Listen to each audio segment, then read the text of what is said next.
Bonjour, j'avais envie de prendre quelques instants pour produire un nouveau contenu d'analyse de comportements sentimentaux. Et je voulais vous dire simplement aujourd'hui, comme dans une discussion ouverte où je serai en monologue, que ces individus, hommes ou femmes, peu importe, savent très bien ce qu'ils font. D'accord? Peut-être qu'ils se mentent à eux-mêmes, mais ils ne mentent pas à vous dans leur comportement. Euh, La difficulté qu'on rencontre, c'est que lorsque l'on s'attache à quelqu'un, dans les entrées initiales de relation, donc dans les phases d'illusion et de confrontation, ou de lune de miel et de désillusion, appelez ça comme vous voulez, dans les stades initiaux d'attachement et d'entrée en relation, on a tendance à faire travailler deux sphères. La première sphère, c'est la sphère des désirs, et la deuxième sphère, c'est celle des projections. Les deux sont liés, et les deux vont reposer principalement sur votre appréhension, sur votre discernement et sur votre faculté à, quelque part, ne pas amalgamer vos attentes générales de la vie et de la vie sentimentale et vos attentes ciblées de votre vie sentimentale en lien avec cette personne. Donc, lorsque vous rencontrez une personne qui vous plaise, pour des raisons ou pour d'autres, vous avez tendance à générer des désirs, des projections et à avoir une première formulation initiale de projet vis-à-vis de la personne. Et c'est la mise en relation de ces projets avec l'autre qui va caractériser la nature de la relation. Parfois, on est dans des comportements tellement évidents, clairs et, je dirais, communément admis, qu'on n'a pas besoin de dire les choses en détail, on n'a pas besoin de parler. On observe dans l'attitude de l'autre et dans la sienne que les choses sont fluides ou qu'elles glissent. Donc on a des désirs qui sont satisfaits, on a des projections qui se maintiennent et on a des projets de relation qui se mettent en place progressivement avec une certaine, je dirais, facilité. D'accord?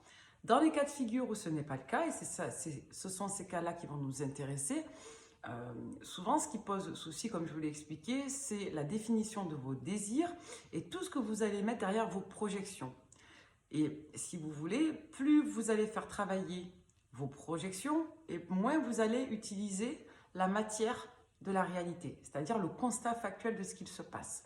Donc votre discernement dans ces phases-là peut être mis à mal par les peurs, par un surinvestissement de l'émotion ou un surinvestissement du désir, entre autres. Et je dirais que votre état de confusion, qu'est-ce que je fais? Est-ce que ça signifie que la personne va arrêter ou continuer? Pourquoi il y a un changement d'attitude? Je ne sais pas trop comment me positionner. Tous ces états, je dirais, insécurisants au début d'une relation sont souvent le résultat d'un manque de communication et surtout d'un manque de repères entre la formulation de vos attentes et quelque part le constat réel de leur satisfaction. Lorsque vous avez en face de vous un individu qui ne partage pas les mêmes aspirations, les mêmes objectifs que vous, vous avez tendance à très vite vous en apercevoir, mais parfois, certains d'entre vous auront tendance à nier ces constats-là au profit de leur formulation mentale, donc au profit des désirs et au profit des projections. Vos désirs et vos projections vont être orientés par plusieurs facteurs antérieurs à la situation. Donc, ils vont être orientés par l'ensemble de vos émotions que vous ressentez dans l'instant présent, mais également les émotions que vous avez vécues avant et qui sont greffées à la thématique émotionnelle que vous ressentez.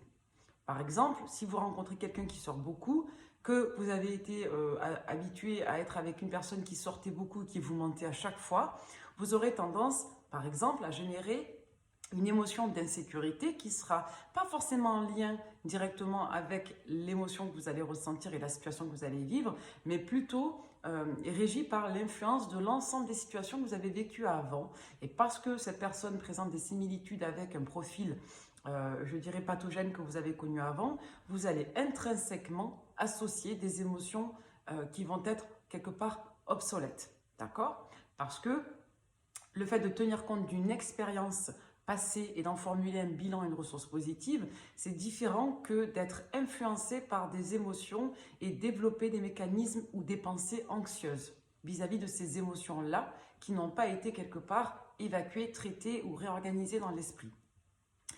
Ensuite, vous avez également la notion de projection. Comme je vous l'ai expliqué, les projections reposent sur l'ensemble des désirs que vous allez formuler en accord avec vos aspirations mentales, mais également vos besoins. D'accord?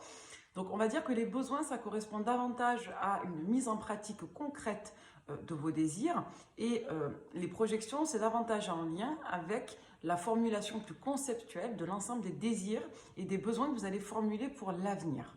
D'accord? Ce dont vous aurez besoin pour avoir une satisfaction dans le futur de vos désirs. Donc, la notion de projection, comment vous allez vous projeter, vous et votre autre, dans une relation future, va être extrêmement orientée par le passé et va être extrêmement orientée par le présent. Selon votre profil de personnalité, vous aurez plus de facilité à être strictement orienté par votre présent et du coup à pouvoir générer de bonnes ressources de discernement et d'adaptation pour vous positionner, indépendamment de votre vécu.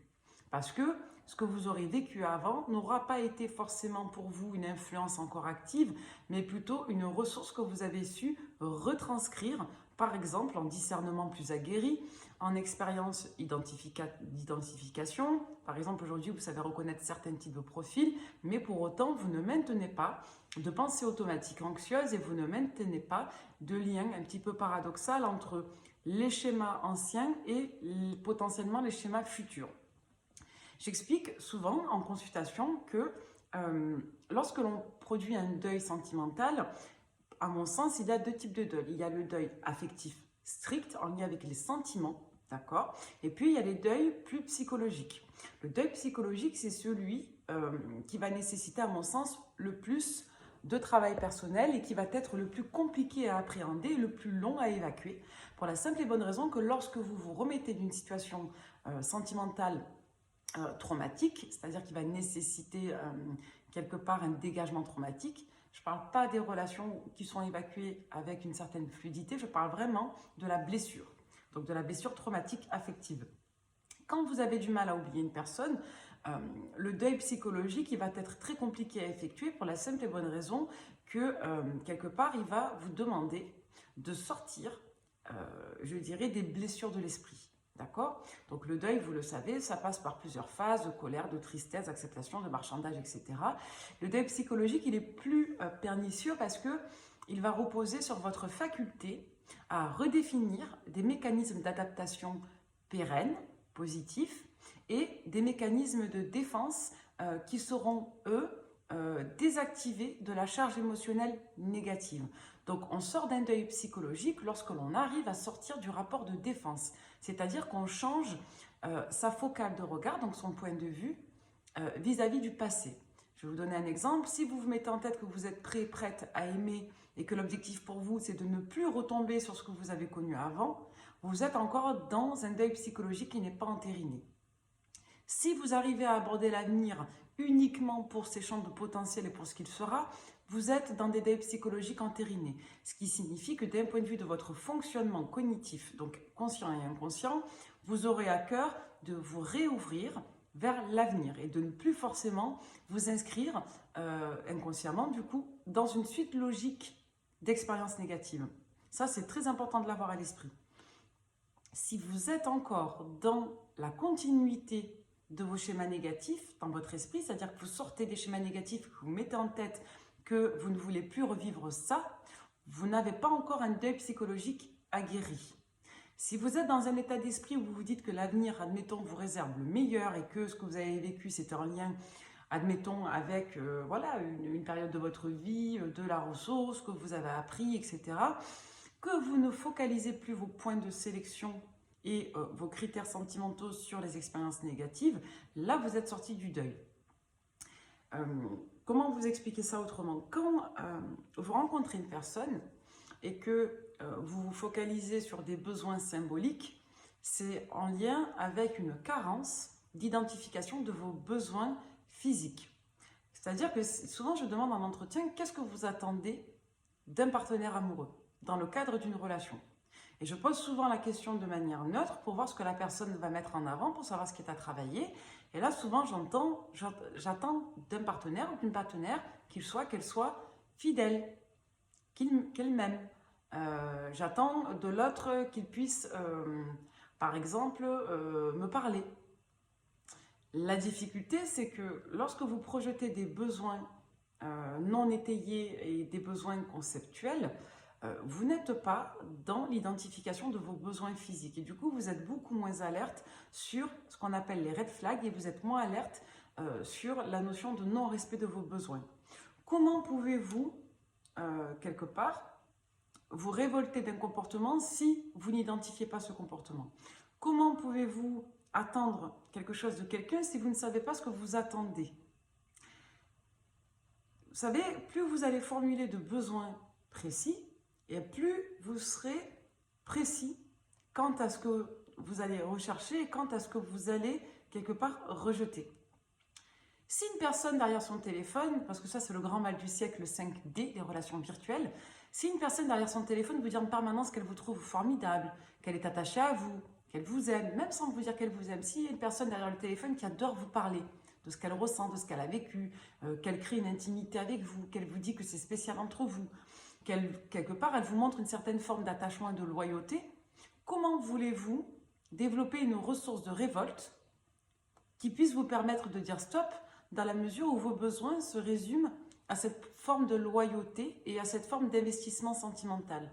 Si vous avez à cœur qu'un partenaire, par exemple, qu'une partenaire soit présente dans votre vie quotidienne, qu'on vous aide à faire à manger, que, je ne sais pas, je vous donne des exemples, il y a des gens qui adorent cuisiner, voilà, que cette personne soit avec vous quand vous faites à manger, il y en a qui adorent aller au théâtre, que cette personne aille au théâtre avec vous. Si vous avez des besoins qui sont précis dans l'expression de votre personne au quotidien et que vous attendez qu'un partenaire soit dans cette ligne-là de partage complice au quotidien, vous n'aurez pas la patience et vous n'aurez pas la réceptivité au comportement qui ne vous permettrait pas de satisfaire vos besoins. Plus vous aurez à l'esprit ce que vous voudrez d'un partenaire ou d'une partenaire et de ce que vous ne voudrez pas, et plus vous aurez à l'esprit ce qui va vous déranger. Et du coup, vous arriverez à dégager vos émotions négatives des situations que vous vivrez. Pour la simple et bonne raison que ces situations qui ne correspondent pas à vos besoins n'auront pas la même prise émotionnelle parce qu'elles ne s'inscriront pas dans votre champ profond. Parce que votre mental va immédiatement vous dire « ça ne me convient pas », ça ne correspond pas à mes attentes, ça, je n'en veux pas, ça ne respecte pas mes besoins. Dès lors que vous aurez cette préoccupation de respect de vos besoins, vous aurez plus de propension à décliner ce qui, quelque part, ne respecte pas vos besoins. Je vais vous donner un autre exemple. Si vous n'avez pas à cœur de prendre soin de votre corps, je vous dis une bêtise. Par exemple, vous n'aimez pas faire de sport.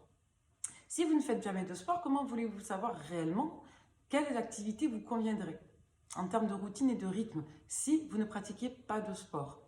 Par contre, si vous êtes grande sportif et que vous pratiquez du sport tous les jours, d'une bêtise, vous allez très rapidement savoir quel type d'activité vous convient et quel type d'activité ne vous convient pas. Pour plein de raisons différentes, le planning, la vie de famille, la condition physique, le plaisir, etc.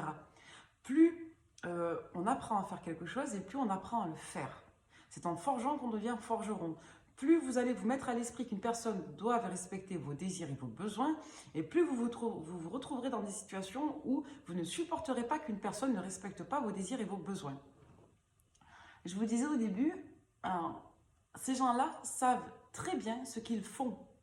La difficulté que vous avez, c'est que lorsque vous commencez à positionner des désirs et des projections sur une personne parce qu'elle stimule une sphère sensitive et de projection en vous, vous avez tendance à réfléchir par vous-même quant au pourquoi des comment.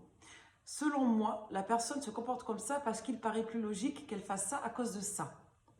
Alors que parfois, il suffit simplement d'observer les comportements des personnes sans essayer de les comprendre, mais simplement en essayant de se demander s'ils nous conviennent. Plus vous allez répondre à des questions pertinentes et utiles, et moins vous aurez de petites questions superflues à vous poser. Plus vous allez identifier rapidement la situation pour ce qu'elle est, et moins vous aurez d'attrait de confusion. Si vous savez ce qu'est un comportement normal pour vous, votre normalité à vous, vos normes à vous, plus vous allez identifier ce qui est anormal, d'accord? Plus vous allez identifier ce qui n'est pas concordant pour vous. Intellectuellement, vous le savez, tout le monde sait ça, intellectuellement. Intellectuellement, on sait que quand une personne n'est pas correcte, on n'en veut pas, d'accord? que souvent, on veut trouver une relation qui corresponde à nos besoins. C'est-à-dire le couple, ça ne correspond pas aux besoins de tout le monde. Pas tout le monde veut être en couple, pas tout le monde veut se marier, pas tout le monde veut, par exemple, vivre avec quelqu'un. Chaque personne définit ses propres besoins, d'accord?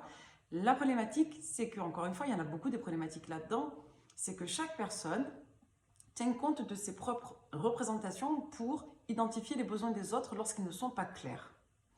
Souvent, vous pensez que parce qu'un individu n'a pas la même ligne logique que vous, forcément, il n'a pas d'objectif. Ça, c'est faux. Ça, c'est du bullshit. C'est faux.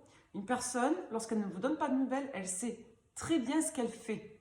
D'accord? Quand vous ne donnez pas de nouvelles à quelqu'un, c'est soit le témoin direct d'un manque de considération, soit le témoin direct d'un manque, quelque part, d'implication. C'est ou l'un ou l'autre. Mais quand vous démarrez une relation avec une personne qui change d'attitude, ou même sans changer d'attitude, qui n'investit pas le lien, croyez-moi, cette personne sait pertinemment ce qu'elle fait.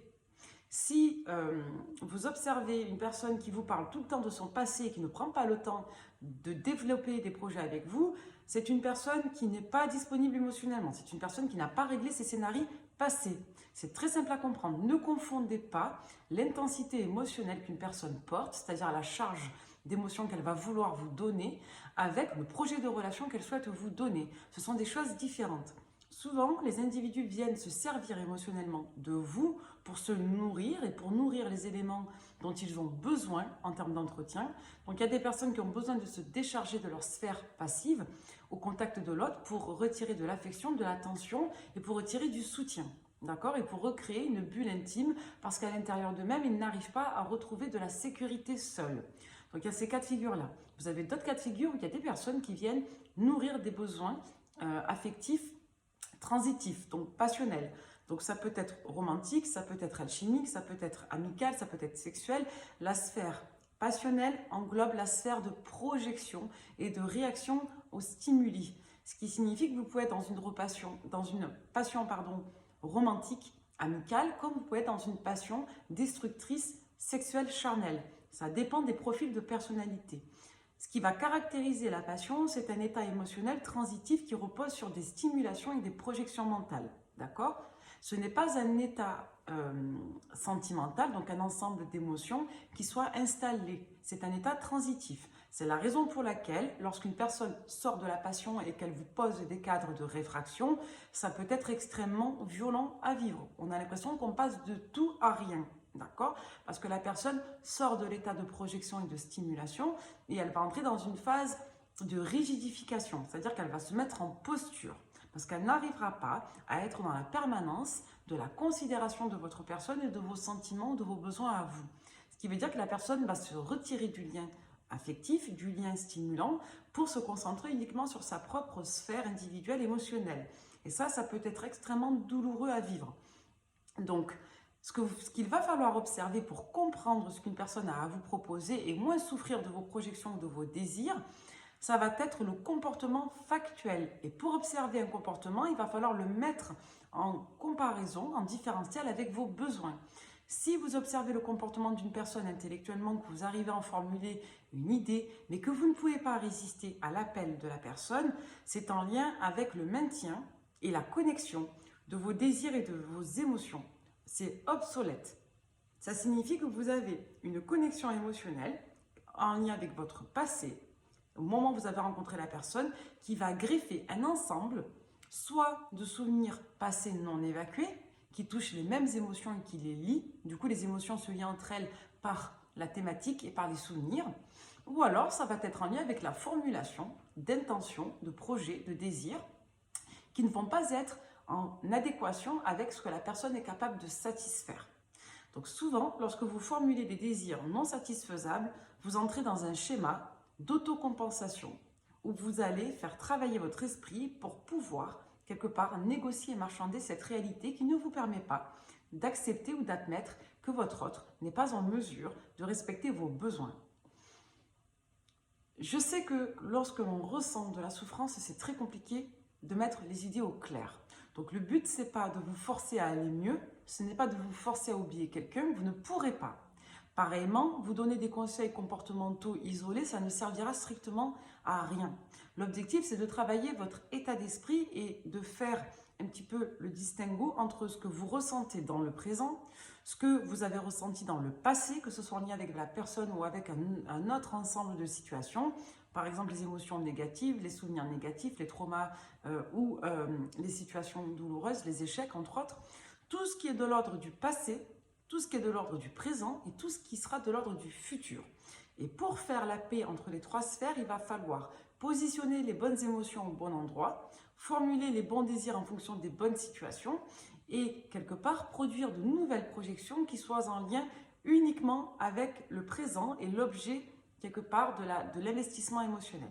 Si vous projetez un projet de relation vis-à-vis d'une personne qui n'est pas en mesure de le soutenir, parce que, je vous dis une bêtise, vous avez toujours rêvé de vivre avec une personne, voilà, pour avoir des enfants, je vous dis une bêtise, si vous avez toujours voulu rencontrer tel type de personne pour avoir tel type de projet, mais que la personne que vous rencontrez n'est pas du tout adaptée au mode de vie que vous souhaitez ou au projet que vous souhaitez, vous allez quelque part générer des courts-circuits émotionnels, parce que vous allez maintenir un projet qui n'est pas en adéquation avec la réalité que vous observez. Du coup, vous allez maintenir la formulation de désir qui ne sera pas appropriée au rapport de satisfaction de ce dernier, de vos besoins. Donc, si vous avez besoin d'avoir, je ne sais pas moi, vous êtes écolo, vous voulez ouvrir une ferme pédagogique, d'accord? Vous rencontrez un businessman. Cet homme, vous l'adorez, vous le kiffez, il est magnifique, il vous fait un bien fou. Le problème, c'est qu'il était inconcevable pour lui de vivre dans une maison à la ferme. Qu'est-ce que vous faites? Dit comme ça paraît évident, mais qu'est-ce que vous faites? Vous essayez de trouver un compromis avec lui, tous les deux. Est-ce que vous redéfinissez un projet commun où chacun puisse s'épanouir? Par exemple, trouver une maison à côté de la ville où vous pourrez vous occuper de votre ferme et lui pourrait aller travailler dans ses bureaux. Je vous donne un exemple tout bête. Qu'est-ce que vous faites? Si cette personne vous dit « Moi, je ne veux rien savoir de la ferme, ça ne m'intéresse pas de m'occuper d'animaux, je veux rester à Wall Street et je veux garder ma mallette et je veux rester dans mon appartement en béton », qu'est-ce que vous allez faire? Est-ce que vous allez espérer, prier que la personne ait envie de devenir fermière ou écologiste? Ou est-ce que vous allez essayer d'adapter vos attentes à la réalité de la situation? Vous allez essayer d'adapter vos attentes à la réalité de la situation. Parce que si vous priez que cette personne change complètement de bord et d'identité en quelque sorte, ou qu'elle ait de nouveaux besoins qui ne correspondent pas à sa personne, vous allez aller dans le mur.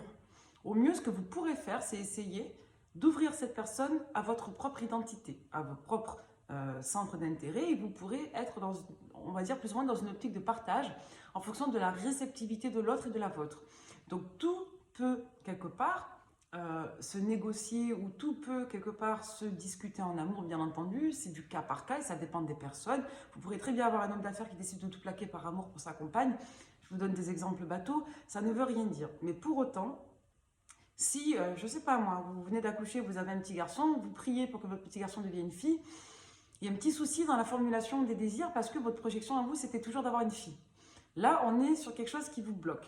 Et en amour, on a tendance à faire la même chose. On rencontre quelqu'un parce qu'on espère monter un projet de relation, peu importe lequel. La personne nous prouve par A plus B qu'elle n'est pas à la hauteur de la satisfaction de vos besoins et à la hauteur de la satisfaction du projet pour le mener à bien. Qu'est-ce que vous faites? Vous continuez de formuler des attentes et des désirs qui ne sont pas en corroboration avec la personne, mais qui sont en corrélation avec vos propres attentes, qui sont quelque part inappropriées à la situation parce que antérieures à votre autre et inadaptées à lui et à sa faculté de le satisfaire. Pareillement, si vous avez toujours voulu faire ça et qu'avant ça, vous n'avez pas trouvé de partenaire pour le faire, vous restez dans cette même ligne d'attente. Ce qui veut dire que lorsque vous vivez des situations compliquées dans la vie, vous devez apprendre à réactualiser votre version de désir, votre version de besoin et votre version de projection. Toujours tenir compte de la situation factuelle, des contraintes factuelles, des données présentes et tenir compte également de la sphère, je dirais, individuelle. Vous avez la vôtre et vous avez celle de l'autre. C'est-à-dire que c'est comme la liberté. Votre liberté commence là où celle de l'autre s'arrête. Et pareillement, la liberté de l'autre commence là où la vôtre s'arrête. C'est-à-dire que si vous ne pouvez pas amener une personne par le biais du partage, de la communication, de la persuasion, par le biais du dialogue à revoir ses positions, vous ne pourrez pas vous entêter dans la formulation de vos besoins. Les émotions que vous ressentez en lien avec la blessure, le surinvestissement et quelque part l'écroulement situationnel, il n'est pas en lien avec le constat de la situation, il est en lien avec le pouvoir d'intention que vous allez poser sur ce besoin affectif qui, au final, à force d'être contrarié et d'être mis à mal par la réalité, va finir quelque part par s'effondrer. Donc plus vous allez dans votre ordre mental définir des attentes et des désirs satisfaisables, et moins vous aurez d'émotions négatives associées parce que vous arriverez à aborder la situation dans son caractère objectivable, de caractère présent et de caractère individuel. Donc souvent, lorsque vous souffrez de vos émotions et que vous êtes dans des schémas répétitifs, c'est parce qu'il y a un maintien d'une manière ou d'une autre, d'une connexion émotionnelle qui n'est pas forcément qu'en lien avec votre situation présente, mais qui est également en lien avec l'ensemble des situations passées que vous avez quelque part soit reconduites, soit non identifiées. D'accord? Donc toutes les émotions accumulées à chaque expérience négative va venir en fait, chaque émotion, l'ensemble des émotions va revenir se reconnecter à la situation pour laquelle vous allez maintenir encore une fois la formulation de désirs inappropriés et non satisfaisables. D'accord? Donc si vous avez un coup de cœur pour quelqu'un de particulier, que vous êtes fou ou folle de cette personne, mais que cette personne n'est pas du tout en mesure de développer un projet de relation, vous n'êtes pas obligé de vous forcer à l'oublier, comme vous n'êtes pas obligé de continuer à rêver que cette personne devienne quelqu'un d'autre. Vous pouvez au milieu générer des pensées alternatives, vous pouvez générer des projets alternatifs et vous pouvez aussi vous octroyer la permissivité de formuler de nouveaux besoins intermédiaires.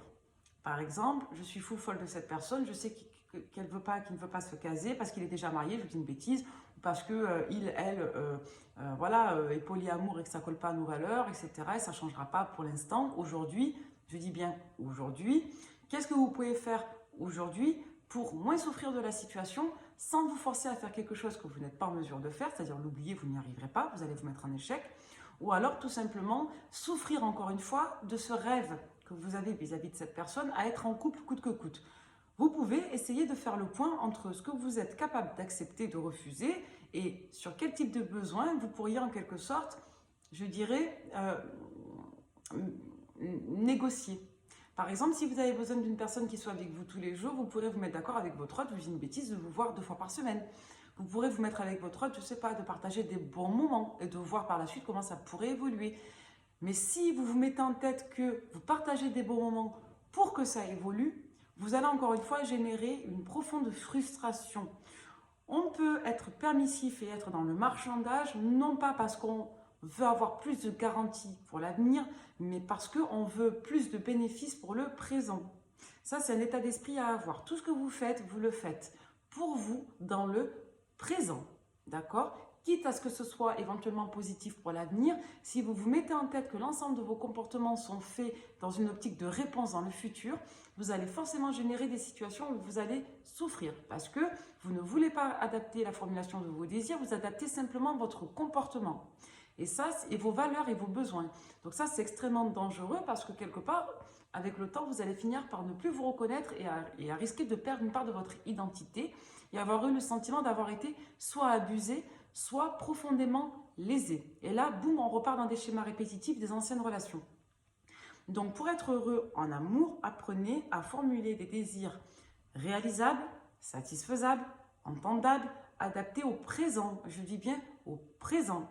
Essayez de ne pas poser vos projections négatives en lien avec votre passé ou en lien avec vos idéaux futurs sur un objet qui n'a rien à voir avec le projet que vous portez. Par exemple, si vous rencontrez une personne, essayez de tenir compte de la réalité de sa personne, de ses besoins. Faites preuve de discernement et essayez toujours d'avoir à l'esprit que chaque personne est unique et que si vous reproduisez des schémas de fonctionnement communs avec d'autres situations, c'est soit en lien avec votre faculté de projection qui ne va pas, soit en lien avec, quelque part, la greffe émotionnelle que vous faites au lien que vous construisez. C'est qu'il y a certainement des émotions qui continuent de se greffer à vos situations et qui les lient toutes entre elles. Donc l'objectif, c'est d'adapter vos situations en fonction de votre présent, de la personne que vous êtes, tenir compte de votre passé, non pas comme un point de référence à éviter ou comme, je dirais, une orientation négative qui entretiendrait le fait que vous n'êtes pas responsable et que vous êtes une victime, mais simplement comme un prisme de ressources qui vous aura appris à davantage vous ouvrir pour aborder l'avenir comme un contexte nouveau. Ça, c'est extrêmement important de l'avoir à l'esprit. Si vous voulez travailler vos schémas négatifs, il va falloir accepter que le négatif est derrière vous, que le négatif est une ressource constructive et que le futur est en lien avec votre état d'esprit du présent et votre capacité du présent à formuler des désirs satisfaisables, des besoins entendables et des projections quelque part réalistes vis-à-vis de la personne que vous choisissez. Si vous ne voulez pas choisir entre vos projets utopistes parce que la personne ne colle pas et que vous ne voulez pas choisir avec la personne parce qu'elle ne colle pas à vos projets non plus, que les deux sont en déséquilibre, il va falloir accepter de devoir choisir entre la personne ou le projet, parce que parfois les deux ensemble au même moment, ça ne peut pas. Parfois, il va falloir se positionner intérieurement entre ce que vous désirez au plus. Des fois, on désire une personne et on désire un projet, et les deux ne peuvent pas fonctionner, parce que pas tous les projets que vous désirez matérialiser ne s'accorderont avec les personnes que vous rencontrerez. Et ce n'est pas en lien avec un échec personnel, c'est en lien tout simplement avec une affaire de compatibilité. Voilà, il me semblait important de mettre ça en avant.